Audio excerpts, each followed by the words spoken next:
ரித்தன்யா பெற்றோரை சந்தித்து ஆறுதல் சொன்ன 80s நடிகை.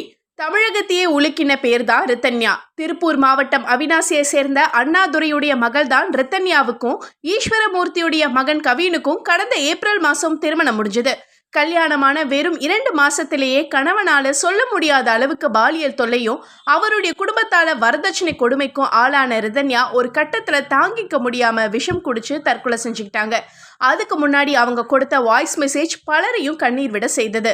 300 சவரன் நகை, காருன்னு ஆடம்பரமா கல்யாணம் நடந்தும் வெறும் 27 வயசுல ரித்தன்யா தன்னுடைய வாழ்க்கையை முடிச்சுக்கிட்டாங்க.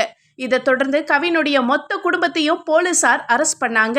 இந்த நிலையில நடிகை அம்பிகா திடீர்னு ரித்தன்யா வீட்டுக்கு நேர்ல போய் அவங்களுடைய குடும்பத்தாருக்கு ஆறுதல் சொல்லியிருக்கிறாங்க. அப்ப ரித்தன்யா கடைசி 5 நிமிஷம் எவ்வளவு கஷ்டப்பட்டிருப்பா அப்படின்னு நினைச்சாலே பதறுது.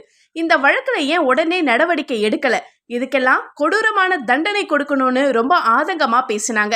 லேட்டஸ்டா திருவண்ணாமலையில சாமி தரிசனம் செய்ய போன இடத்துல நான் அரசியலுக்கு வருவேன்னு சொன்ன அம்பிகா அதுக்கான முன்னோட்ட வேலைகள்ல இறங்கியிருக்கிறாங்களோன்னு கேள்வி எழுப்புறாங்க ரசிகர்கள். அரசியலுக்கு வரதுக்கு முன்னாடியே மக்கள் பணியில இறங்கிட்டாங்களே.